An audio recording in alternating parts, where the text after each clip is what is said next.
This scene right here reminded me so much of a Jotaro and Josuke moment.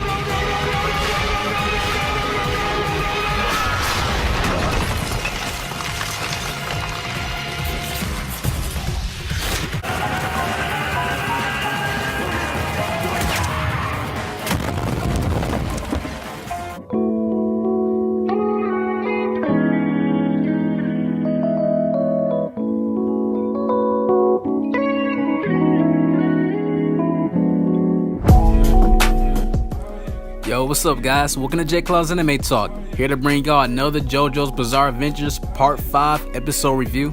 And the nostalgia feeling in this episode was real because it showed and reminded us of a lot of things we've seen in past seasons. And also, Giorno's true character showed in this episode. It not only showed us that he know how to fight, but the Joestar blood is strong within him. Because honestly to me, during this season, you know, when they showed the first image of him and his dark hair in that picture, he looked just like Jotaro. But to see him now, he does not put you in the mind of a Joestar. Until this episode. And his fight with Black Sabbath just put me in the mind of how Part 2 and Part 3, where you had Joseph Joestar fighting these vampire type beings who couldn't get in the sunlight. If they do, they die. Same with Jotaro when he fought Dio. And Black Sabbath was that type, you know, he had to stay in the shadow. If he get in the sunlight, he dies. Because last episode, I was so confused how the way it ended when Giorno stepped on that shadow and the guy just found them and just tracked them down. So basically this stand tracks anything that's within the shadow, which was really interesting.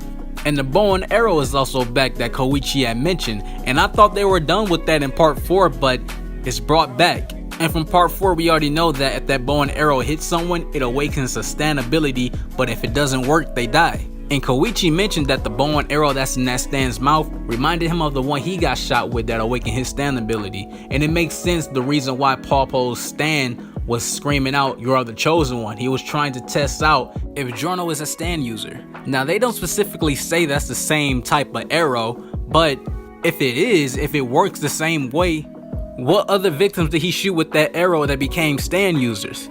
And if he works with an organization, does that mean that everybody in that organization is a stand users as well?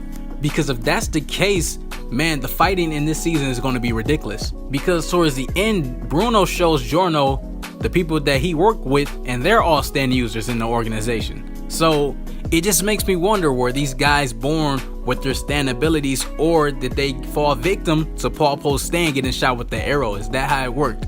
And you have to be a stand user to join the organization. If that's the case, if Polpo's stand works like that. So I'm thinking, is that what happened? I have so many questions!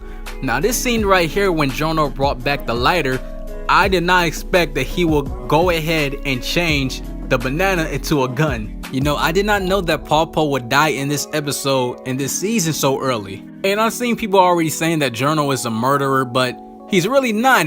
Technically, Polpo killed himself. But that's JoJo's for you. People do not stay alive in this show. Like the people you think that's going to stay alive and make it to the end, they don't. But since he died, it showed that the arrow is broken. So does that mean that that's the last arrow? Is there no more arrows that we have to deal with and see in this season?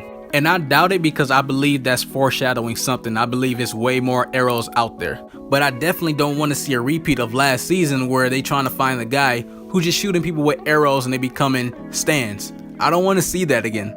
Unless it's done in a different way, then I can accept that. And I also like how Koichi finally sees how Giorno actually is. And he gets the confirmation and tells Jotaro that, hey, he's really not a bad guy at all. Because since he comes from Dio, they thought that he was going to turn up just like him. But Koichi reminisced on the fact that he's a lot like Josuke, Jotaro, and Joseph.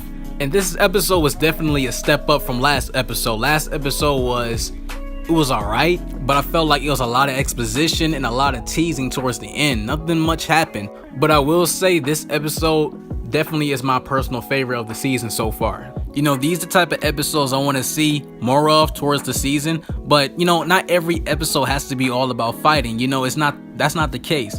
But something that keeps me interested, something that keeps me on the edge of my seat, that holds my attention, that's what I like. Because in this episode, what I liked the most was the dialogue, the information that we got. And I feel like last episode was a lot of dry spots when it comes to the dialogue. Overall episode rating, I give it an 8 out of 10. So to end it here, thank you guys for watching. If you enjoyed this review, make sure to subscribe to the channel and hit the notification bell because YouTube been acting stupid lately with the notifications. And also like the video. I'm J Cloud, I'm out. League or nothing.